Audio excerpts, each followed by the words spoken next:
Hi there, I'm Joy, and ooh, I've got a list of videos that I want to make, and I didn't actually decide which one I was going to do before I hit record. So we're going to talk about oppositions in astrology right now. What is an opposition? Well, let me show you.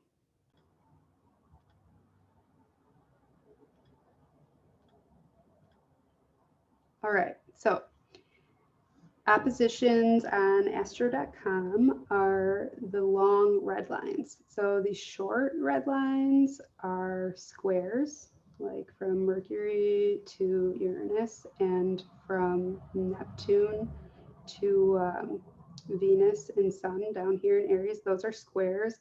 And then these long red ones, like, my conjunction of Jupiter and Saturn, are opposite my Venus, Sun, and Mars. So the like super short ones, like right here between my Moon and Uranus, those are conjunctions. And if you have a stellium, they can be longer looking. Like I've got 3 placements here. So you can see like that little red line is a little bit longer than the one with the 2 here. So anyways, an opposition is where, it's literally where placements are opposite of each other in the chart, 180 degrees apart.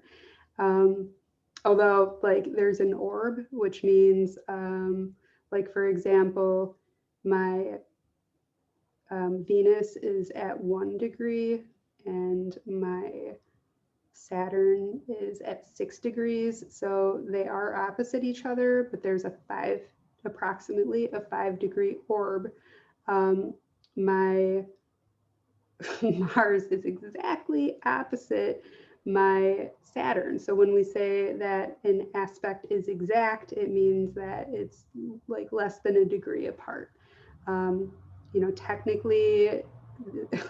Technically, my Saturn and Jupiter are exact because Jupiter is like 1 minute shy of being a degree away from my Saturn. So, all right. What does it mean when placements are opposite each other in an astrology chart?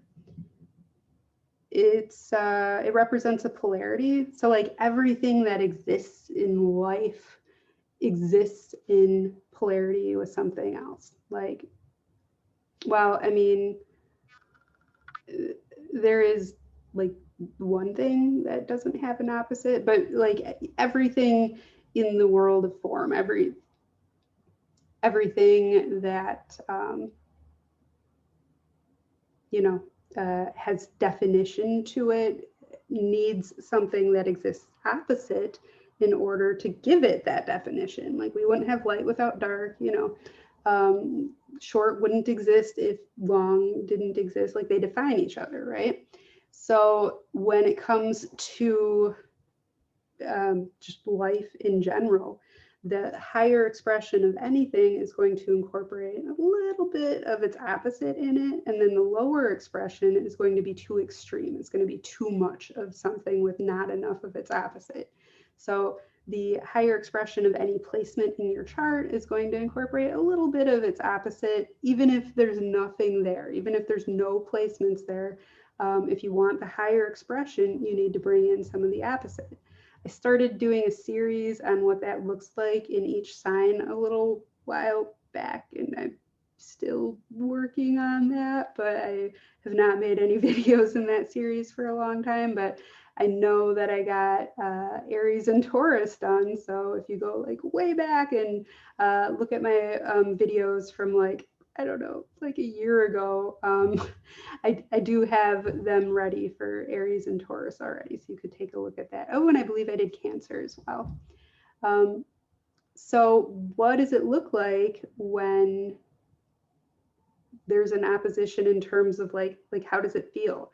Well, I can tell you from having a major opposition in my own chart that it's not entirely pleasant all the time. It's like every time you get into like your one particular placement, like in my case, my Venus, Sun, or Mars, or the combination of them, anytime I like get into that, it like activates the opposition and the placements on the other side of it, because it's like you can't go really far in the direction of the placement without taking away from your focus on the other thing. So in order to work with an opposition, typically the thing that you, well, no, like generally, like I don't like to make absolute statements, but like, okay, so the way that you deal with oppositions is to balance them. Like that's the key to oppositions.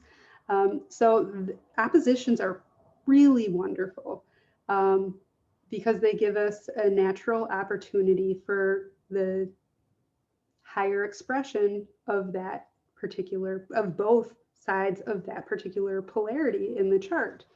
And in order to realize it, what you need to do is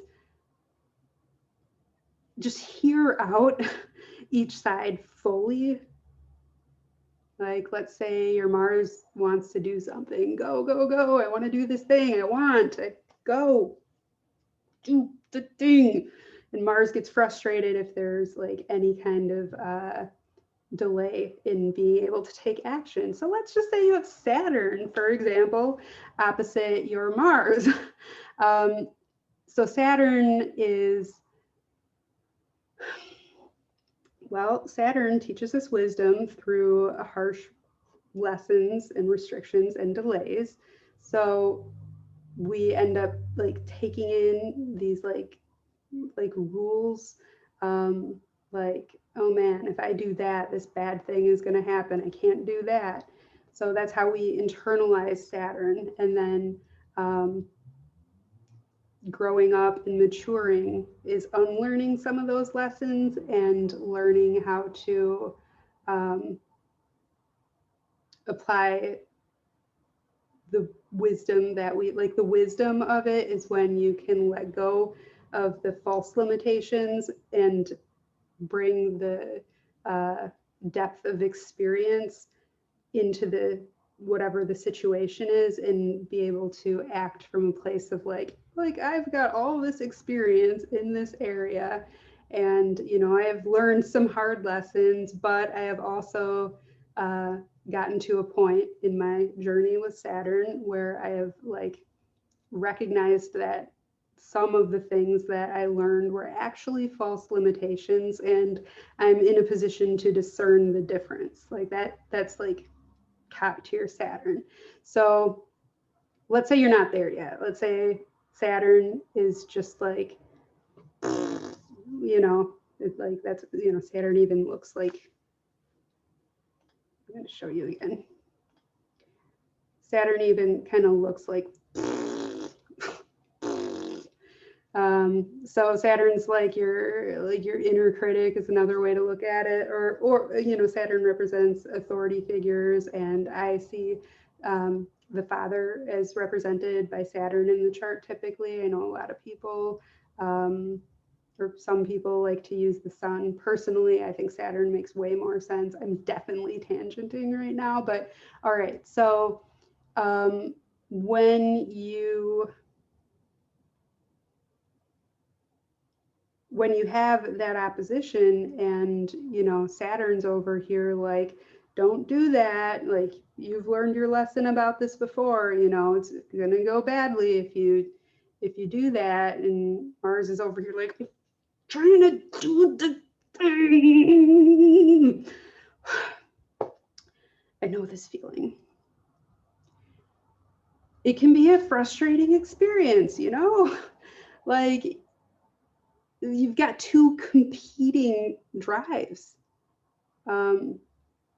You know, one's trying to do this thing over here and the other one's trying to do this totally opposite thing over here. And like, if this one like really acts to the fullest extent, then this one can't do its thing, or you can't like focus on it while this one's doing that, and vice versa. So now you've got this tug of war going on inside you, like, like which side do I listen to? And you might sometimes listen to one more than the other, but the higher expression means that you're going to hear out your Mars fully, like hear that frustration of not being able to just act. And Mars is very instinctual, like Saturn's kind of mental, like you can think about your Saturn, but with your Mars, it's more like you have to notice it in your body, like it's like it happens on a very visceral level inside you. So it's very, very instinctual and very kind of like automatic. So when you have, a drive to do something and you notice that that's there, or you're being like reactive in a situation, whether it's because there's something you want and your Mars gets activated, like, ooh, yeah, go, or you're defending or fighting, like notice what that is. And then you can actually look inside yourself, and like if you're able to to just listen inside, you might actually even be able to interact with your Mars, talk to your Mars, and like listen to what it has to say to you. So now I'm getting into IFS, which is like this super awesome thing that I'm not going to tangent about right now, I promise. Maybe I'll just put the link in the video. That's what I'm going to do. All right, so fully hear out your Mars, even if you're not going to like, do the inner work of like actually hearing it out inside. Like sit with like identify that feeling and like sit with it. Like, how does it feel when your Mars is activated? See if you can notice where it is in your body. And then when you've like gone fully into that perspective of the, that side of the polarity, when you've like really come into strong awareness of that, then and like recognized what it's trying to do, how it's trying to do it, just hear it out. Then, do the same thing with the other side of the polarity. So, hear out your Saturn, what do you think is going to happen if you don't do this? Or if you do this, like, what's the consequence that you're concerned about? What if you're right and that bad thing happens? Then what, I find that these parts of me mostly need to hear that I'm going to love them no matter what, and I'm not going to blame them or punish them or abandon them or reject them or anything like that. I'm going to love them no matter what, including my inner critics. They absolutely need to hear that, that it's not, that I'm not going to blame them, because we don't need to act out of our planets and placements. We can act from our core true self, and that's something that's not in our chart. So I said I wasn't going to tangent about IFS, and I am a little bit. Now I feel bad because I promised. Okay, I'm getting back to the oppositions now. All right, so when there's this conflict, once you've heard each side out fully, then you can find a way to meet the needs that each side has without like ignoring the other side. Find the win-win solution in the opposition. And once you have that, you have balance. And balance doesn't necessarily always mean equality. Balance means that balances according to the needs of the situation. So like there are some situations where you want to be in your Mars, and with Mars in particular, when that's the case, it will happen pretty automatically. Like I had a kitchen fire pretty recently. This is a terrible example because I actually stayed really calm. Okay, so one time I was on the interstate, and it was very snowy, and the person in front of me slowed down faster than I could hope to slow down without like sliding off the road. And there was traffic around me, and I ended up just like, without even thinking about it, just like pulling over into like the breakdown lane. So I didn't rear end the car in front of me, and also like didn't get hit by or hit any other cars. Like it was the only thing I could have possibly done in that exact situation, is like veer off. And that's what I did. And that was my Mars. That was my Mars, just acting automatically in the moment. And yeah, so in that situation, like what's Saturn gonna do for me? Like that's not a Saturn kind of situation. Now, if I had hit someone and I needed to like go interact with the person and then like follow up with, you know, like filing a report with insurance or whatever, you know, then it's time for Saturn to get involved. And Mars isn't going to be very helpful in that particular situation, most likely, once it comes to the paperwork. But essentially what I'm saying is that like balancing polarity doesn't necessarily mean that you're going to use both sides equally all the time. It just means that you're honoring both sides fully, considering the needs of both sides fully, and using them both fully. Now, when it comes to synastry charts, oppositions and synastry, I think some of them are better than others, clearly, but on whole, I would say they're one of the most beneficial aspects that you can have in a synastry chart because, well, for all the reasons that that I just explained, you know, the higher expression and so on and so forth. So if you have a placement in your chart and you don't have anything opposite of it, well, even if you do, like, okay, so if we didn't have any planets in our charts, if we all like had the whole zodiac, but we didn't have any planets, we would all be very balanced people, right? We'd be like inherently extremely balanced.